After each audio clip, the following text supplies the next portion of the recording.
If you've ever dealt with an entitled neighbor, an overreaching HOA, or one of those people who think the rules are more like suggestions for everybody except themselves, then pull up a chair, because this story still makes me shake my head every time I think about it. Looking back now, it's almost funny. Almost. But at the time, it felt like watching someone slowly try to steal a piece of my family's life one tire track at a time.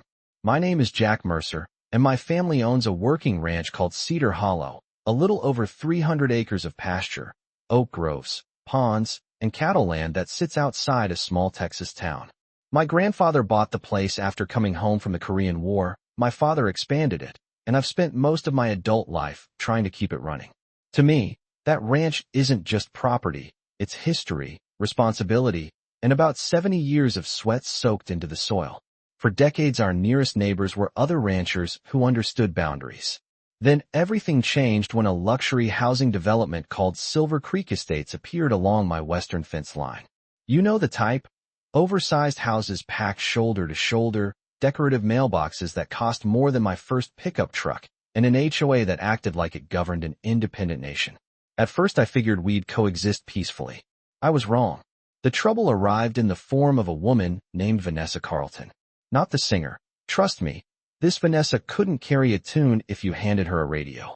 My first encounter with her happened on a hot Tuesday morning while I was repairing fence posts near the edge of my property. I heard an engine revving where no engine should have been. I looked up and saw a shiny black luxury SUV rolling off the subdivision pavement and onto my ranch access track. Now, I need to explain something.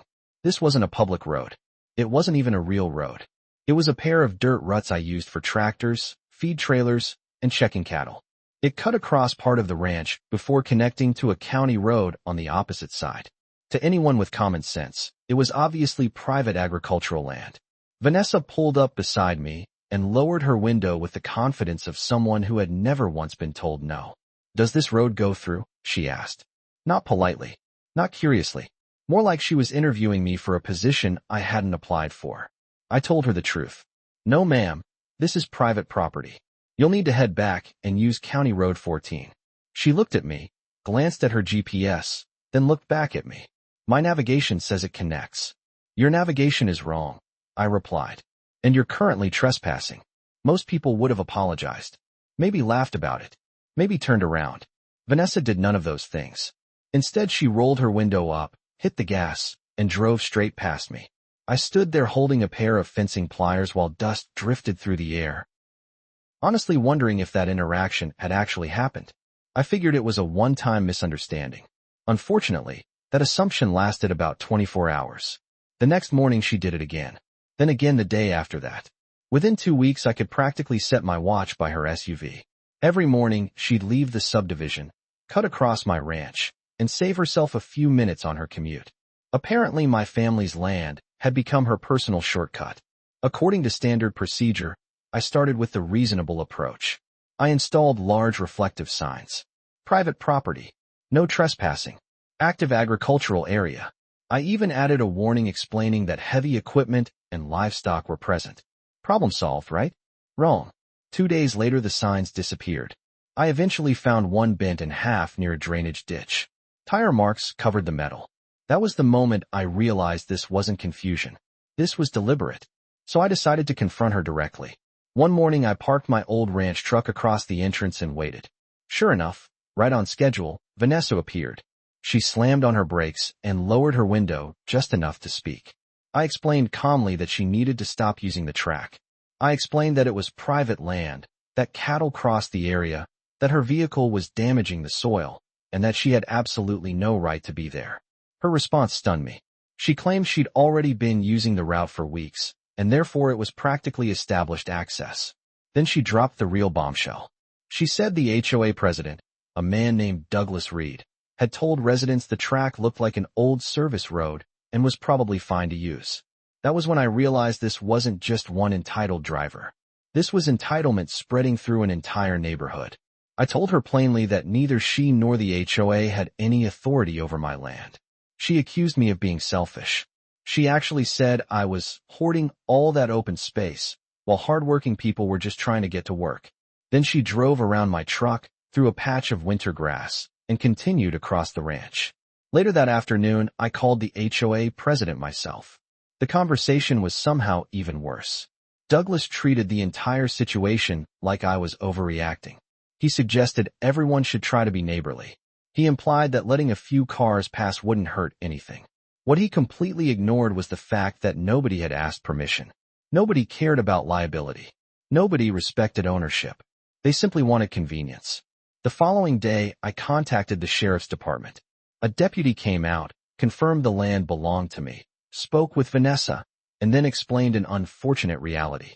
Without a physical barrier, the issue would likely become a civil dispute rather than a criminal enforcement priority.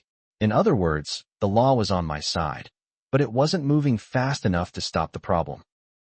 Standing on my porch that evening, looking at fresh tire tracks carved across family land, I finally understood something. Polite conversations weren't working. HOA meetings weren't working. Warnings weren't working. Vanessa had convinced herself that saving 3 minutes every morning mattered more than property rights, common courtesy, or basic decency. And if I didn't stop it now, the situation would only grow worse. That's when an idea started forming in my head. An idea that was completely legal, completely documented, and perfectly designed to teach a lesson nobody in Silver Creek Estates would ever forget. Now, before I tell you what happened next, let me pause for a second because this is where a lot of people misunderstand situations like this. From a legal perspective, ownership isn't determined by convenience. Just because somebody finds a shortcut across your property doesn't magically create a right to use it. In most states, including places like Texas, easements require specific legal conditions, documentation, or long-established use under very particular circumstances. Vanessa seemed to believe that repeating bad behavior long enough would somehow transform it into a legal privilege. It doesn't work that way. This is a psychological trap that entitled people often fall into. The more they get away with something, the more convinced they become that they're justified. They stop seeing themselves as rule breakers and start seeing themselves as victims whenever someone enforces a boundary. According to standard procedure, property owners should document everything, communicate clearly, and establish visible warnings before escalating. The lesson here is simple. Respect ignored today often becomes a much bigger conflict tomorrow, especially when an HOA starts confusing influence with authority. The next morning I drove over to visit an old friend named Walter Briggs, a retired surveyor who knew more about county property lines than most judges. Walter had spent 40 years settling disputes between ranchers, developers, and the occasional fool who thought a fence was merely a suggestion. I laid out the entire story while we sat on his porch drinking coffee. He listened quietly, occasionally nodding, occasionally muttering things that would have made a church choir blush. When I finished, he leaned back in his chair and said, "Son, you've got yourself a classic entitlement problem. The good news is the law's on your side. The bad news is people like that usually need reality delivered in a language they understand." Over the next several days, Walter and I walked every inch of the disputed boundary. We verified survey markers, installed bright steel posts, and documented everything with photographs. If anyone ever tried claiming confusion, ignorance, or misunderstanding, they'd have a very difficult time explaining away fluorescent orange markers every 50 yards. After that, I met with a local property attorney named Rebecca Hayes. I asked her one simple question. What can I legally do to discourage trespassers? Rebecca smiled in a way that immediately made me feel sorry for whoever had ever faced her in court. She explained that as long as I wasn't creating hidden hazards or intentionally trying to injure someone, I had every right to perform agricultural improvements on my own land. Drainage work, erosion control, grading, tilling, livestock management, soil restoration, all perfectly legal. The key was documentation and visible warning signs.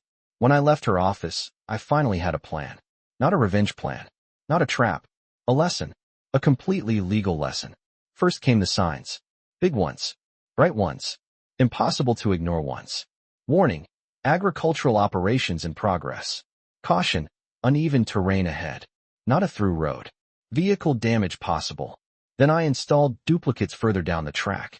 If someone drove past both sets of warnings, that would become a conscious choice. Next came the agricultural work. I hooked my heavy disc harrow to the largest tractor I owned and spent an entire afternoon working the soil. I cut deep furrows across sections of the track.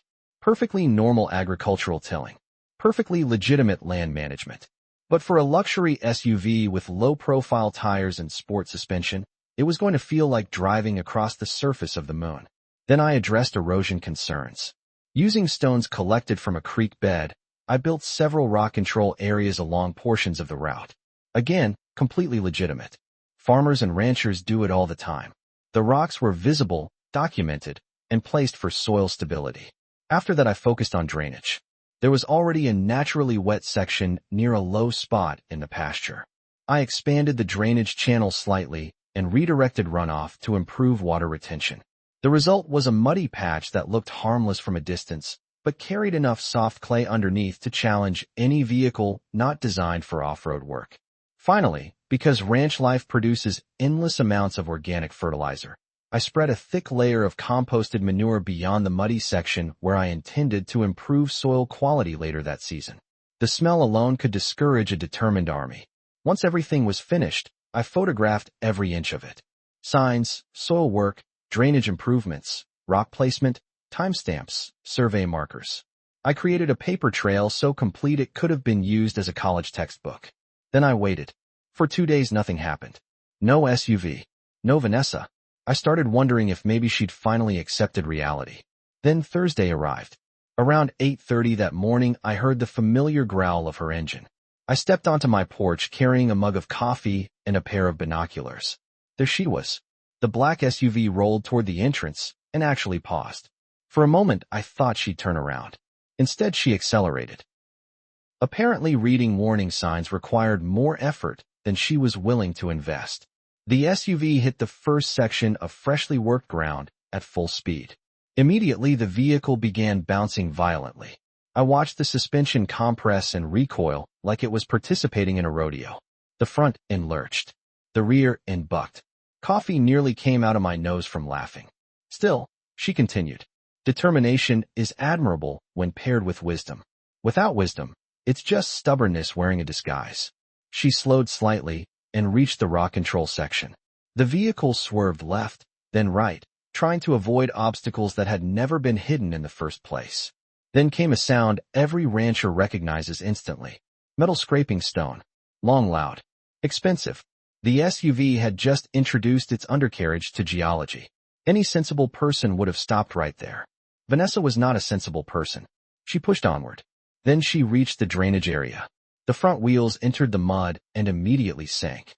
Momentum disappeared. The nose dipped. The rear tires spun furiously, spraying mud 20 feet behind the vehicle. Brown clay coated the glossy black paint. The engine roared. The wheels spun faster. The SUV moved exactly nowhere. For nearly a minute she kept trying. Every second drove the vehicle deeper. Finally the driver's door flew open. Vanessa stepped out, took one look at the mud surrounding her designer shoes, and unleashed a scream so powerful it probably startled livestock in 3 neighboring counties. I watched her attempt every possible solution. Forward. Reverse. More throttle. Less throttle. Phone calls. Frantic pacing. Nothing worked. Gravity and mud had entered into a legally binding agreement. Eventually, she realized she'd have to walk. Unfortunately for her, the shortest route back led directly through the section I'd recently fertilized. Watching her tiptoe through mud and compost while trying to preserve her dignity was like watching a cat attempt ballet on an ice rink. About 30 minutes later, a tow truck arrived. Shortly after that, Deputy Collins from the sheriff's office pulled up. I drove down to the area and greeted everyone politely. Vanessa immediately pointed at me. "He did this on purpose," she shouted. "He sabotaged the road." Deputy Collins looked around slowly. Then he looked at the warning signs. Then the survey markers. Then the photographs I provided. Finally, he looked back at Vanessa. "Ma'am," he said carefully, "this is private property." "He created hazards," she yelled. "He improved his land," the deputy replied. "And he warned people about the conditions." I don't think she liked that answer very much. The tow operator certainly didn't improve her mood when he explained the recovery fee. Because the SUV was deeply embedded in mud, additional equipment was required. Every extra minute added cost. Every additional pull increased the bill. The final total was substantial. Getting the vehicle out proved almost as entertaining as watching it get stuck. During the extraction process, One section of the exhaust system detached from underneath the SUV. The sound echoed beautifully across the pasture. Vanessa looked like she was trying to set a world record for anger. Before leaving, she marched over and pointed a finger inches from my face. "This isn't over," she hissed. I simply smiled and said, "Actually, I think it probably is." A week later, a letter arrived from attorneys representing the HOA. They demanded compensation for vehicle damage, emotional distress, and several other creative theories that appeared to have been invented during a very long lunch break. Rebecca responded with a package twice as thick. It included photographs, survey records, warning signs, camera footage showing Vanessa driving past those warnings, evidence of repeated trespassing, and a notice reserving my right to pursue damages for soil restoration and property interference. Suddenly, the HOA became much less enthusiastic about the fight. Douglas Reed finally visited the ranch himself. Once he saw the documentation, the signs, and the reality of the situation, his confidence evaporated faster than rainwater in August. Within days, an official HOA notice was distributed to every resident. It stated clearly that the ranch tract was private property, that residents were prohibited from using it, and that the HOA accepted no responsibility for anyone who ignored the warning. Vanessa still tried one last move. She filed a claim in small claims court. The hearing lasted less than 10 minutes. The judge reviewed the photographs, watched the video, and asked a handful of questions. Then he looked directly at Vanessa and said, "Ma'am, driving past multiple warning signs on a private property is not grounds for compensation." Case dismissed. Just like that, the war was over. The shortcut was gone. The HOA backed down. The court sided with reality. And for the first time in months, Cedar Hollow Ranch belonged entirely to the people who actually owned it. A few months after everything settled down, life on the ranch felt normal again. And if you've ever lived through a long conflict with a difficult neighbor, you know how valuable normal can feel. The tire tracks disappeared beneath fresh grass, the cattle returned to their usual routines, and the only vehicles crossing Cedar Hollow were the ones that actually belonged there. Every now and then I'd see Vanessa's new SUV driving the long way around on the county road. She never waved. I never expected her to. Funny enough, I wasn't angry anymore. Frustrated, sure. Occasionally amused, absolutely. But anger takes energy, and ranch life already gives you enough things to worry about without carrying someone else's bad decisions around in your head. Looking back, the most interesting part wasn't the mud, the tow truck, or even the courtroom. It was how quickly people can convince themselves that convenience is more important than principle. Vanessa didn't wake up one morning planning to become the villain in her own story. She simply made a small selfish choice, then repeated it enough times that she started believing it was justified. That's what makes situations like this dangerous. This is a psychological trap that affects more people than we'd like to admit. When someone gets away with crossing a boundary repeatedly, they stop seeing the boundary at all. They begin treating someone else's patience as permission. And when consequences finally arrive, they genuinely feel shocked. From a legal perspective, the case was never complicated. The property belonged to my family. There was no easement, no agreement, no permission, and no authority granted by the HOA. Yet the conflict dragged on because entitlement often grows faster than common sense. According to standard procedure, I documented everything, communicated clearly, installed warnings, and sought professional advice before taking action. That's important because emotions may start disputes, but documentation usually finishes them.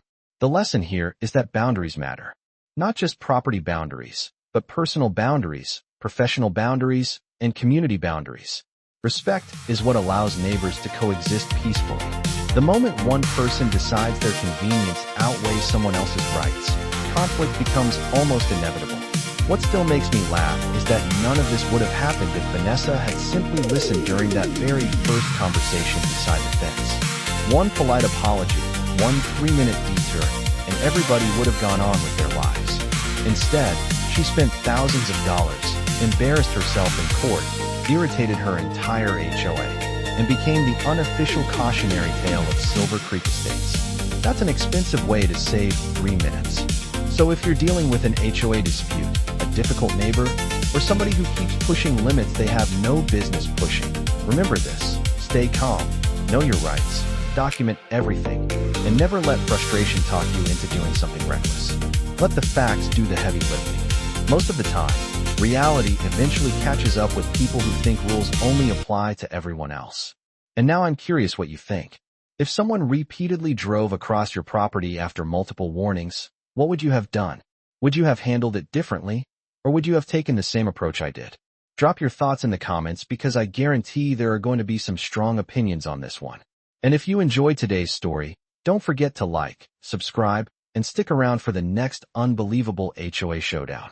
Until then, take care of yourselves, respect your neighbors, protect your boundaries, and remember, sometimes the shortest shortcut ends up being the longest road home.